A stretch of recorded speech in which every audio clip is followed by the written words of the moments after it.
up, ici Lucille T. Vous avez vu comme je suis sapée, comme je suis habillée. On est au plein mois de juillet, en fait je suis habillée comme si c'était le mois de novembre. Il caille, il fait froid. Donc, alors moi je suis à Lyon, hein, donc après peut-être ceux qui sont dans le sud, ils ont plus de beau temps, ils sont plus chanceux, mais moi à Lyon c'est vraiment un temps pourri. Et je voulais vous parler de la frustration, de l'émotion du moment, parce que je suis frustrée de ce sale temps, de ne pas pouvoir lézarder au soleil, manger des bonnes glaces, voilà. Donc, en fait, voilà, je voulais te parler de la frustration. Alors, la frustration, c'est un sentiment, c'est quelque chose que l'on a dans notre vie et que l'on a rencontré depuis notre plus tendre enfance, d'accord qui passait dans la boulangerie en tirant sur la jupe de sa mère, en disant ah, moi j'ai un bonbon, et sa mère disait non, tu mangeras pas de bonbons parce que c'est pas bon pour toi les bonbons. Toi là, tu as une frustration. Donc, qu'est-ce que c'est d'abord? On va commencer par le début. Qu'est-ce que c'est la frustration? Comme je viens de te l'expliquer, dans l'exemple, on est incapable d'atteindre un souhait ou d'avoir un besoin ou un souhait ou un désir satisfait. D'accord? Donc, comme je te le disais, hein, c'est un sentiment qui existe depuis super longtemps et qui nous côtoie depuis très longtemps et qui peut nous côtoyer régulièrement. Est-ce qu'il y a quelqu'un qui a tous ses besoins qui sont assouvis, toutes ses envies sont assouvies? Je suis pas sûre, hein, et puis je suis pas sûre que ça soit vraiment top d'avoir toujours ses besoins entièrement assouvis. Donc, par contre, ce qui est important, c'est de savoir les identifier. Alors, qu'est-ce qui génère de la frustration? Donc, ça peut être un déclencheur interne par rapport à soi. Et ben, on est insatisfait émotionnellement par rapport à on n'a pas atteint un objectif et ça nous énerve. Ou soit ça peut être un déclencheur externe, ça peut être les autres. Moi, par exemple, aujourd'hui, c'est le temps. Tu vois, le temps, c'est un événement extérieur qui va agir sur mon moral. Et par contre, la bonne nouvelle, c'est qu'il existe 4 clés pour mieux vivre cette frustration au quotidien et faire en sorte que cette frustration, elle disparaisse. Allez, c'est parti. Donc, la clé numéro 1, c'est identifier les signes, en fait. Identifier, parce que la frustration, elle vient, toi, tu as envie de faire un truc, tu n'y arrives pas, et puis ça monte. Et là, tu as un truc qui dit, tiens, attention, il se passe quelque chose. Toi, tu as tes capteurs internes qui disent, attention, là, ding, ding, ding, ding, warning, il se passe quelque chose. Donc, la première clé, c'est identifier. Deuxième clé, c'est de clarifier ce qui se passe vraiment en toi et pourquoi. Et comment se détacher au niveau émotionnellement de cette frustration, de ces sentiments. C'est parce qu'en fait, moi je suis au cœur de la solution, enfin je suis au cœur du problème, vu que la frustration elle vient de moi, donc c'est moi qui génère cette frustration parce que j'ai un besoin qui n'est pas assouvi. Mais je suis aussi ma solution, d'accord?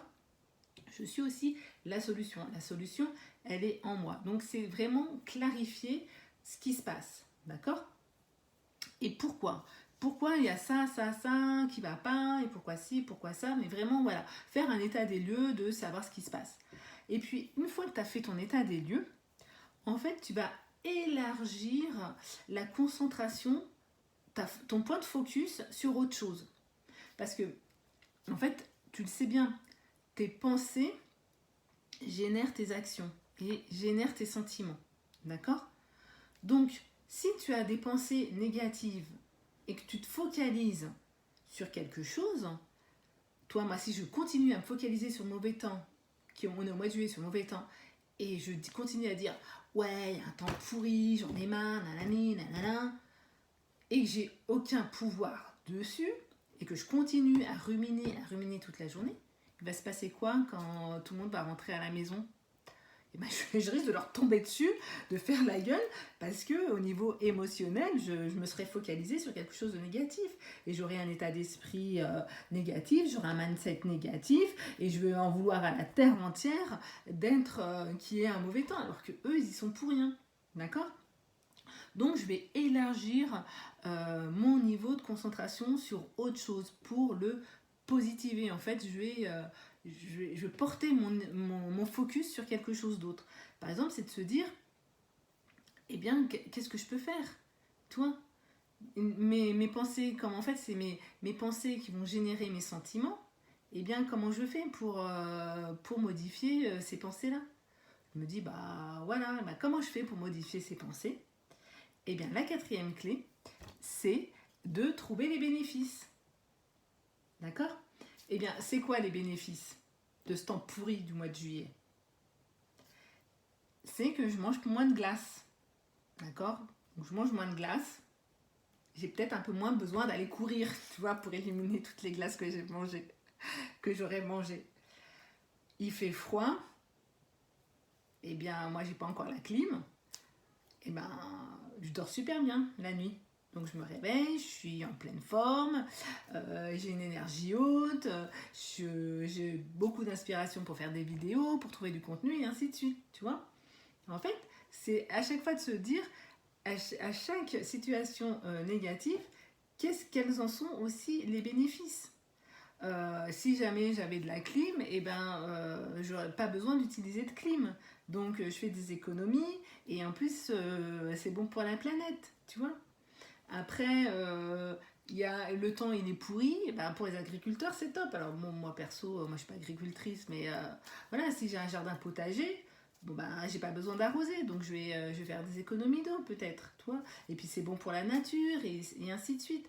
Et là tu te dis, bah voilà, qu'est-ce que ça peut faire, qu'est-ce que ça peut m'apporter, quels sont en fait les bénéfices. Et du coup, de chercher les bénéfices vont te focaliser sur quelque chose de positif et du coup ton niveau de frustration va baisser et l'impact sur ton humeur va baisser tout simplement, d'accord? Donc en fait c'est simple, tu es la solution à tous tes problèmes, d'accord? Donc il y a quelque chose qui te fait suer. Après, si c'est une personne extérieure qui te fait suer, donc là, là j'ai parlé du temps, mais ça peut être au boulot. Toi, il y a quelqu'un, un collègue, il t'énerve, c'est de la frustration parce que il ne pourrait pas fermer sa tête, lui, ça. Voilà, il pourrait se taire. Bah non. Mais en fait, c'est quoi en fait? Après, tu te dis, bah, c'est quoi les avantages? Voilà. Si je sais que l'autre est mon miroir et qu'il dit des choses qui me dérangent, eh bien, qu'est-ce que je dois travailler en moi, par exemple? Quels sont les bénéfices de ça? Voilà, tout simplement. Et après, c'est sur quoi je vais me focaliser. Toi, le collègue, il fait suer, mais en même temps, le collègue, il est super sympa, parce que si j'avais... il fait suer sur certaines choses, mais là, il est sympa. Et puis, s'il n'était pas là, en plus, on est au mois de juillet, presque tout le monde au bureau, par exemple, il est vide, ben, je me ferais peut-être suer d'être toute seule au bureau. Bon bah voilà, lui il me tient un peu compagnie quoi. Alors après il pourrait peut-être se taire, ok, mais il me tient compagnie et c'est quand même sympa. Et puis j'ai un échange, tu vois. En fait c'est ça, c'est vraiment les quatre clés de la gestion de la frustration. Et alors si tu n'y arrives toujours pas, malgré les tips que je te donne, eh bien contacte-moi. Je me ferai un plaisir de t'accompagner. Allez, je te souhaite une très belle journée, mais bon, j'espère quand même qu'il va faire meilleur les temps prochains.